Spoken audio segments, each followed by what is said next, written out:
According to a study released in May of 2012, America currently ranks 16th out of 26 developed nations in the number of 25 to 34-year-olds with university degrees.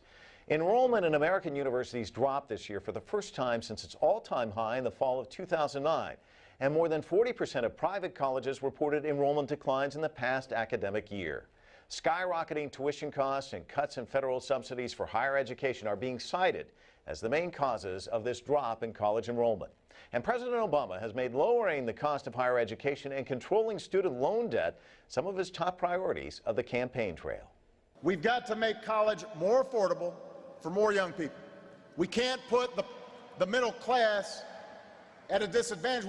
We can't price out folks who are trying to make sure that they not only succeed for themselves, but help the country succeed. We can't price the middle class out of a college education. We can't do it. So, are soaring tuition and unmanageable student loan debt making higher education an unrealistic goal for America's young people? Joining me now to offer their takes on this issue are Richard Fowler. He's a political strategist and the National Policy and Advocacy Director for Young Democrats America, and Hadley Heath, a senior policy analyst at the Independent Women's Forum. I want to welcome both of you to the heat. Let me ask you, are we pricing out the middle class? Let's start with you. We definitely are pricing out the middle class when it comes to getting an affordable college education. And here's how we're doing it. College tuition continues to go higher and higher and higher. And at the same time, people in the House of Representatives and in the United States Congress, they continue to find ways to either cut Pell Grants. They had this big battle a couple of days ago of whether or not they were going to keep the Stafford rates at a lower percentage than it would have been originally. And all these things are sort of pricing out the middle class. It's making people afraid to go to college because they're afraid of the debt that they will incur to do it. Hadley, how do you feel? I do feel that tuition rates obviously have been increasing, but President Obama's approach is to increase more subsidies on the demand side. And this to me is actually the wrong approach, because what that does is increases demand and allows colleges to get away with raising these tuition rates and sometimes excess waste. What's the answer then? Well, I think the answer is to make the relationship between the student and their college more direct with less government intervention. But taking subsidies out or giving people more responsibility, more accountability in their own education means they can therefore hold universities accountable not just for the price increases, but also for the value of the degree. We've got half of the recent graduates in this country without jobs, and if they can't get jobs, then there's no way they can pay back the loans, and it certainly calls into question how valuable that degree is. Does that work for you?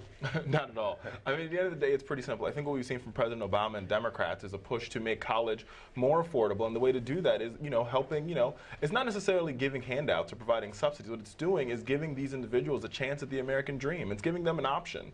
I mean, a couple years ago, before Ronald Reagan, that was the norm in this country for people to get an option to go to college. In all the developed countries in the world, college is an affordable option. It's only in the United States where students have to take out mountains and mountains and mountains of debt to go to college. The rate right now is $1 trillion of debt in this country is student loan debt. And it's going to be the next economic crisis if we don't act now. Let me ask you this, though, to kind of piggyback off what Hadley said. Even when they're talking about the interest rates going up, and there was a big argument about that, at some point, doesn't Congress have to stop kicking the can down the road? I mean, what she's getting at with the subsidies, sooner or later, the two of you are going to end up paying for it, either early or later in life. I mean, isn't that the real issue, though? Well, yeah, there's no question that, college tuition has gone sky high, and some universities are taking advantage of that. And so I think, there has to be a bipartisan balanced approach. We need to tell universities to keep their rates low so that students can afford to go to university. We also need to provide other options, like we've seen the president invest millions and millions and almost billions of dollars in community college programs, which are more affordable for students that are trying to achieve the American dream. But at the same time, the American government has to invest in the future of this country, and the best way to do that is through education. Is education, though, becoming more of a business and not a civic responsibility, as he's talking about? Higher education's always been a business. We've had private universities and public universities. As Richard said, yes, it's very expensive in the United States to go to college. And previously that was because the value of a college degree was so dependable, and so that's what I'm calling into question. But just to put the rates into context, Richard mentioned a few years ago with Ronald Reagan, but actually a couple of years ago, our college interest rates on student loans were 6.8, and they've been declining since 2007 to today's rate, which is 3.4%. That's an incredibly low rate. That's very subsidized, and to go back to 6.8, Well, yes, it is technically doubling the rate. It's only about $1,000 more interest per student loan. That takes about $8 more interest per month for these students who pay it off over 10 years. So it sounds like a huge increase in interest, but 1 year from now, when we come back to this debate again, we should be considering it in the context of, oh, doubling a rate is actually going from an extremely low, way below market rate to something that is 6.8.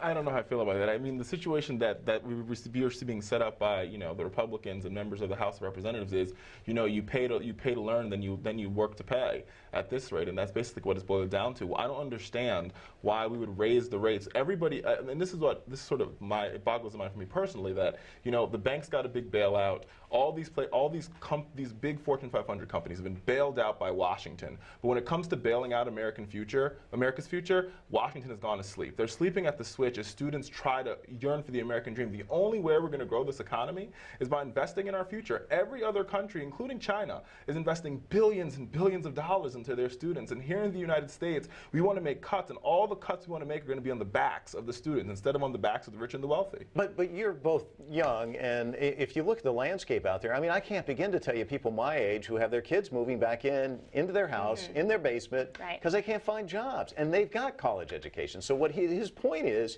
they're up against it. If you don't even have the college degree, how far down the rung are you on the ladder? And that's exactly it. And I think and that statistic is completely right. 1 in 4 young people are deciding to move back home with their parents because they not only can they not afford, they can't find a job, but they also can't afford the student loan debt that they've taken on to go to university. And in a country with so much wealth, that we would make the contrast and we would be willing to give tax cuts and give big corporate tax cuts away and not help our students achieve their dream. It just really boggles the mind. I have to say I agree with you about the bailouts. I don't think we should be bailing out big banks, but I don't think taking more money out of the private sector in the form of increased taxation is it's not really taking it out of the private sector. It's just having everybody pay their fair share. It is taking it out of the private sector, right? The only place that it can come from, because that's the only place that wealth is created. It's the people coming from people. I mean, this is off the topic, but it's coming from people who are getting capital gains. They're not paying any money on their capital gains. They have offshore accounts similar to Mitt Romney, and they only pay 10% in taxes, whereas then there's people who are in the middle class, like everybody sitting around this table, we pay 35% in our taxes to the government. Is there a war on youth out there? I know you have a feeling on this. Of course, there definitely is a war on youth, and I think the culprits of this war, they've made themselves very clear, and they've identified who they are. And I think it's going to be very important going into November that young people understand who they are, and they understand the consequences of what this election means to them. Hadley, I see you smiling. You don't agree, do you? No, absolutely not. I think young people, more than maybe any other segment of the population, they value their independence, and that's what they want. They want to be independent. They want to be in a position in life where they can make their own earnings, they can buy their own health insurance, they can be independent, not just of the government, but of mom and dad's basement. And so I will pursue a policy that's different from the one the president is pushing, different from one that says, whenever you need, the government can supply it out of the government's hand. This is a situation, America is a country where we were never promised the right to happiness, but we were promised the right to pursue happiness.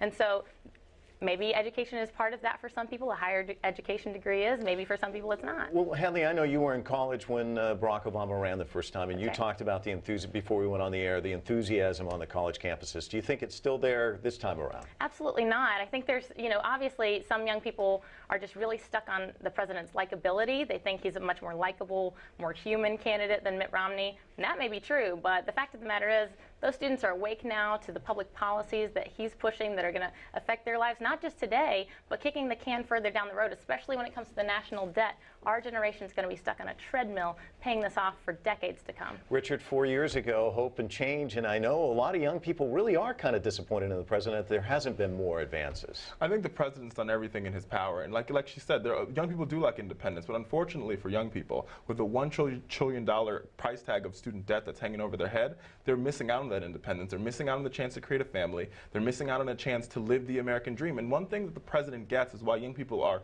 so attracted to him is that he gets what it is to have student loans. Both him and Michelle has student loans, unlike Mitt Romney, who his loans were, he was more of the silver spoon in his mouth. President Obama paid off his student loans. He understands the struggles that young people go through, and he's done everything in his power with the Congress that he's been given to try everything possible to keep student debt low and also to make college more affordable. And I think young people understand that, and that's what's going to cause them to go out to the polls and vote for him. Are the young people going to be a factor in this election? I'll start with you. I think they may be a factor.